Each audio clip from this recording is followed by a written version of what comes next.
ঘটনা ঘটে যাতে দুজন মারা গেছিলেন, 3 জন আহত হয়েছিলেন। কালকেই আমরা 4টি দপ্তরে সমন্বয় একটি কমিটি করেছিলাম এবং আমরা আজকে ফার্স্ট আওয়ারে কমিটি রিপোর্ট দিতে বলেছিলাম। এই কমিটি রিপোর্টে যা পাওয়া গেছে এটা আমাদের রাজ্যে বা কলকাতার ক্ষেত্রে একটি অশনি সংকেত। ওই অবৈধ ওয়ার্কশপ বা কারখানায় কোনো বিল্ডিং প্ল্যান নেই। বিল্ডিং প্ল্যান নেই যেমন the basic norms of fire এবং ইলেকট্রিসিটি সেগুলো ওখানে ছিল না, কমপ্লিটলি অবৈধ। আমরা এই ঘটনার পরিপ্রেক্ষিতে কতগুলো অ্যাকশন নিয়েছি। তিলজলা পিএস এর কেস নম্বর 226, তাতে ওই অবৈধ কারখানার মালিক শেখ নাসির এবং শামীম মোহাম্মদ তাদেরকে গ্রেপ্তার করা হয়েছে আজকে সকালে। আমরা বিদ্যুৎ সরবরাহকারী সংস্থাকে পার্মানেন্ট ইলেকট্রিক ডিসকানেকশন করার অর্ডার দিয়েছি এবং সিএসসি কে বিদ্যুৎ সচিবের মাধ্যমে জানানো হয়েছে যত এই ধরনের বিল্ডিং প্ল্যান স্যাংশন নেই, অবৈধ কারখানা আছে, বিশেষ করে কসবা, তিলজলা, মমিনপুর, ইকবালপুর সহ এই এলাকাতে ইমিডিয়েটলি একটি ইন্টারনাল অডিট করে যাদের যাদের বিল্ডিং প্ল্যান স্যাংশন নেই তাদের ইলেকট্রিসিটি ডিসকানেক্ট করার জন্য আমাদের পৌর নগর উন্নয়ন সচিবকে নির্দেশ দেওয়া হয়েছে একদিনের মধ্যে ওই অবৈধ স্ট্রাকচার ভেঙে ফেলার জন্য এএমসির উদ্যোগে, কলকাতা পুলিশের সাহায্য নিয়ে। এবং একইভাবে এএমসি কে বলা হয়েছে এই ধরনের অবৈধ বিপজ্জনক কারখানাগুলিতে জলের লাইন কেটে দেওয়ার জন্য। আমরা এতে জিরো টলারেন্সের নীতি নিচ্ছি। যারা সতর্ক হতে চান সতর্ক হয়ে যান, যারা বেআইনি কাজকর্ম করছেন তাদেরকেও আমরা সংশোধিত হতে এবং এই ধরনের কাজ থেকে বিরত থাকার জন্য কড়া নির্দেশিকা এবং পরামর্শ দিচ্ছি। দ্বিতীয়ত, গত কয়েক বছর ধরে আগের সরকার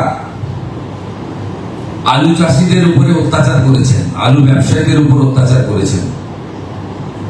আমরা মুখ্য সচিব, প্রিন্সিপাল সেক্রেটারি পশ্চিমবঙ্গ একটি নোটিফিকেশন করে এগ্রিকালচার যারা প্রোডাকশন করেন, includes potato, food grain, well seed, fruits, vegetable, এটা অন্য রাজ্যে পাঠানোর ক্ষেত্রে বিশেষ করে আলু চাষি, আলু ব্যবসায়ীদের যে যন্ত্রণা আগের সরকার দিয়েছেন, আমরা সেটা আজ থেকে বন্ধ করলাম এবং কোন ইন্টারস্টেট বর্ডারে কোন ল এনফোর্সিং অথরিটি কোন ফার্মার্স এবং কৃষিজ ফসল বা প্রাণী সম্পদ উৎপাদনকারীদেরকে, ক্ষুদ্র ব্যবসায়ীদেরকে কেউ হয়রানি করতে পারবে না। পুলিশ হতে পারে, এনফোর্সমেন্ট ব্রাঞ্চ হতে পারে এবং অন্যান্য ল এনফোর্সিং অথরিটি হতে পারে। এটা আজকে আমরা প্রিন্সিপাল সেক্রেটারি অর্ডার করলেন, আমাদের তথ্য সংস্কৃতি দপ্তর মিডিয়া গ্রুপে এই অর্ডারের কপি দিয়ে দিচ্ছে। এই সরকার অনেক প্রত্যাশা জাগিয়ে এসেছেন এবং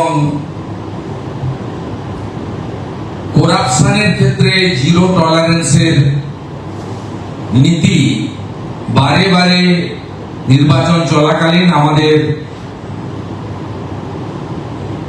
পক্ষ থেকে বলা হয়েছে।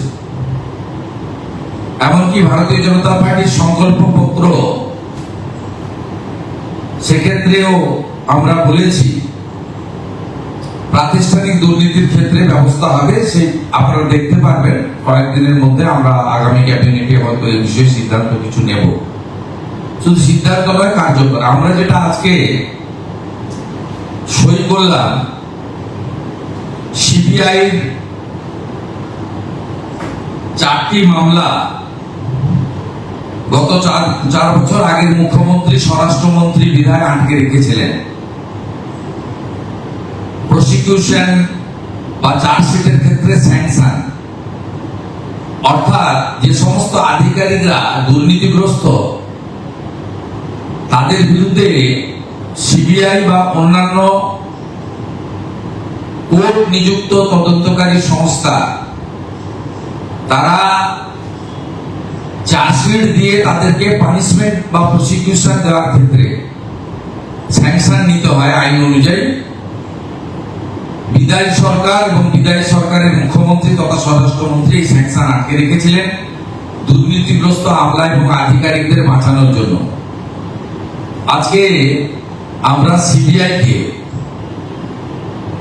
3টি দপ্তরের আধিকারিকরা যারা করাপশনে যুক্ত ছিলেন তাদের স্যাংশন আমরা দিয়ে দিলাম। অর্ডার বেরিয়ে গেছে, সিবিআই কপি পেয়ে গেছে বা পেয়ে যাবে, একটু আগেই অর্ডার হয়েছে।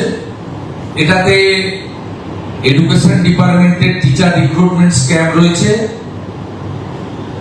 মিউনিসিপ্যাল অ্যাফেয়ার্স ডিপার্টমেন্টের মিউনিসিপ্যাল রিক্রুটমেন্ট স্ক্যাম রয়েছে এবং কোঅপারেটিভের ক্ষেত্রে, সমবায় দপ্তরের ক্ষেত্রে কিছু কোর্টের আদেশে যে তদন্ত হচ্ছিল কিছু আধিকারিক তারা যুক্ত আছে, তাদের বিরুদ্ধে প্রসিকিউশনের স্যাংশন, যার বিগত সরকার দুর্নীতিগ্রস্ত আধিকারিক আমাদের আড়াল করার জন্য 4 বছর আটকে রেখেছিল, আমরা আজকে সেটা দিয়ে দিলাম। এটা আপনাদের মাধ্যমে জনগণকে জানালাম যে এই সরকারকে যে প্রত্যাশা নিয়ে আপনারা এনেছেন যে করাপশনের ক্ষেত্রে জিরো টলারেন্স এবং বিগত ইনস্টিটিউশনাল করাপশনের ক্ষেত্রে তারা যথাযথ ব্যবস্থা নেবে, এই অল্প সময়ের মধ্যে এটি একটি তার বড় উদ্যোগ।